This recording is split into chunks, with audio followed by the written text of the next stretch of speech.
All this type of person who are taking us from top to bottom. Governor Now, Ortom. they talk about Tinubu. I have no issue with Tinubu whatsoever. Okay. Thank you for that, Governor Ortom. The National Economic Council, of which you yourself are a member, they met in Abuja and they also allayed their concerns about the possible removal of the subsidy on petrol. Why is there an inconsistency on the part of the governors? Why can't they just all be aligned on this subsidy issue? Let me tell you about, I know in that meeting my deputy governor represented me, but let me tell you my personal views. Personally, yeah. One, about the removal of fuel subsidy. This is something that we need to sit down with all stakeholders and discuss with them, analyze it. Let us have opinion. And this is what I keep saying. This government is just insensitive. They will not want to listen to other people's opinion. They are behaving as if we are seeing in a military room. And that is why you have found decrees coming up again. Executive order, this executive, throughout the period of Shagari, I'm sure you were grown up enough to appreciate the government of Shagari. Did you ever hear about Executive Order 10, Executive Order 11, Executive Order 15, So they want to go back to military. They are addicted to ruling us in a military way. And it's a big problem. Otherwise, if you're in a democratic governance, somebody defined democratic governance and government of the people, by the people, and for the people. Oh, yeah. So if you have a good decision to make by removing fuel subsidy, why can't you consult with them? Why can't we call stakeholders, civil societies, civil servants, all those people, stakeholders, farmers, everybody, governors, local government chair, why can't we sit down on a round table, discuss this thing, and come out with a position that we have? On the NNPC, I have never seen a failure in leadership in what we are witnessing today. How many times have NNPC told us that they gave billions of dollars contract to revive our refineries? Now they want to buy shares in that hotel refinery. What a country! What a banana republic are we talking about?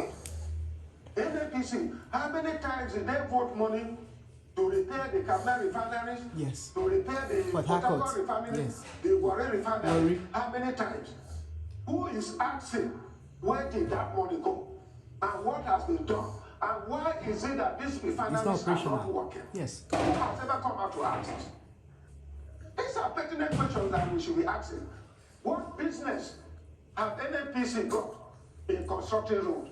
They take money that should be shared by the federation account, and they distribute it, they do it at will. They remit whatever they have. Hey. Since Monday, my commissioner for finance and accountant general has been in Abuja for federation account.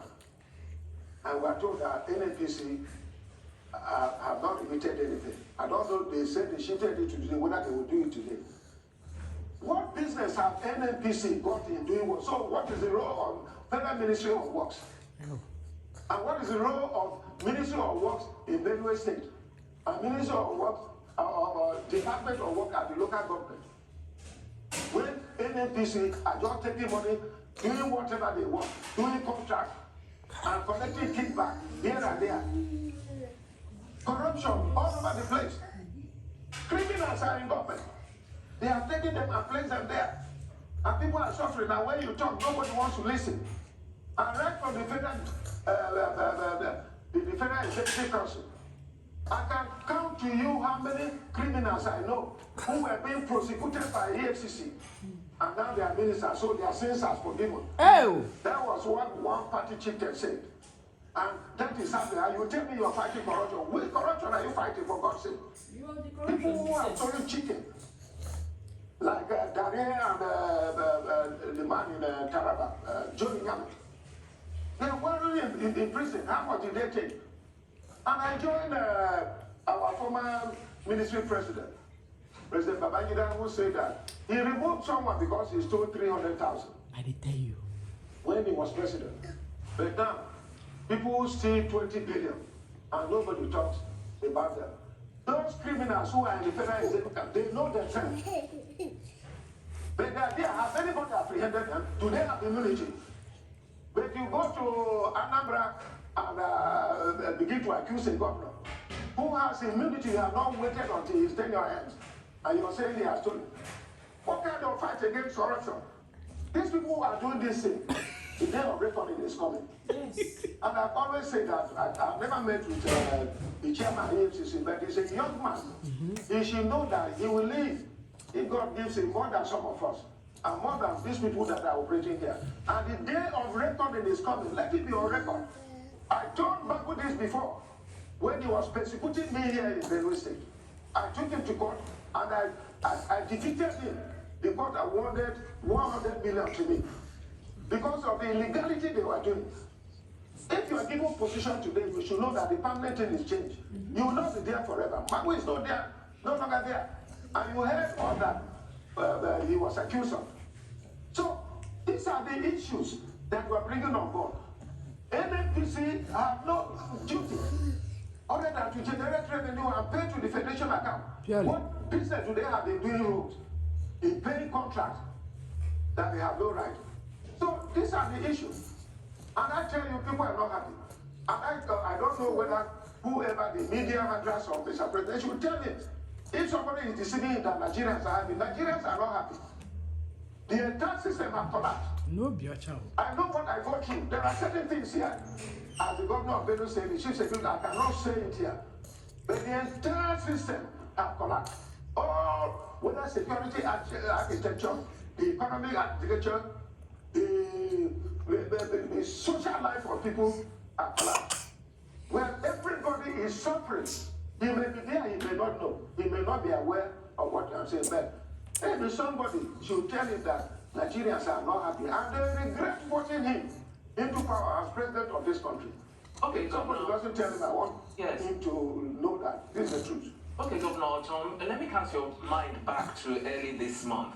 Some TV youths counseled you to concentrate on improving the welfare of workers in your state whose salaries and pensions have not been paid, rather than making the headlines using the name of President Buhari. How many months' salaries are your workers owed, and what is your response to the TV youths? Thank you very much. I appreciate this. And to say that, first of all, I've been paying salaries. I've been paying. When I came in 2015, I inherited over 70 billion arrears of salaries, pension, and gratuity. Jesus. The state service, we are owed 7 months. Yay! I immediately arranged, got money on loan, and I paid. I cleared the arrears. Everybody was happy. But you know that recession came in 2016, recession came in 2020, and this led us back to every month working on a deficit budget. So these have created a vacuum, and we have about 5 months of salary arrears for our state workers. And the local government, of course, we were managing this matter until Mr. President signed another decree, executive order, and say we cannot control local government, this thing should be paid from local government. We were owing arrears of 10 months. And that is what it is. But as from 1st of January 2018, we have paid salaries to date. Okay. As I talk to you, because all the stakeholders came here, I opened up to them. They told me that for Benue State University, I should be paying them.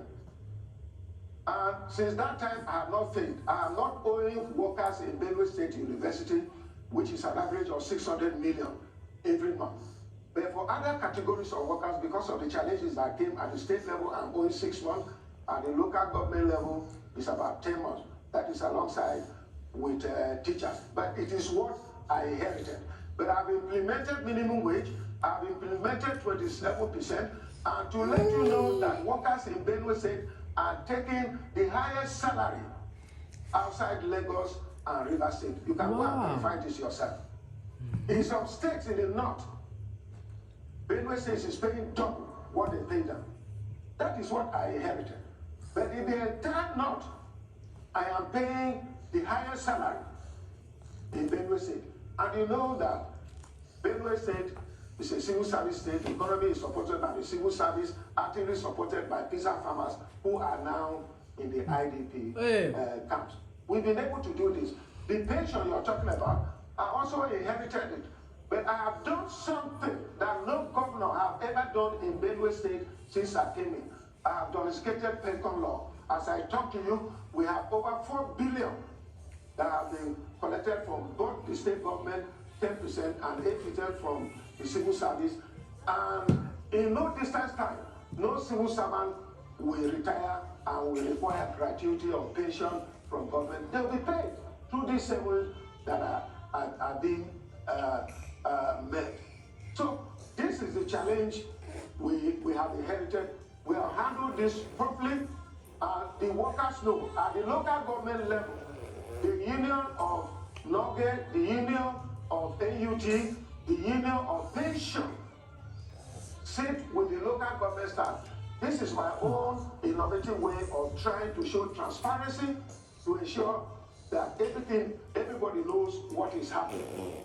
All these other things they are talking about, no pension have paid well more than my own administration since I came in.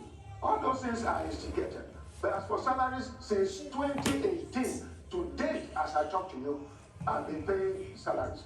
I don't need to use President Buhari's name to promote myself. But the truth is that I'm a major stakeholder in this country.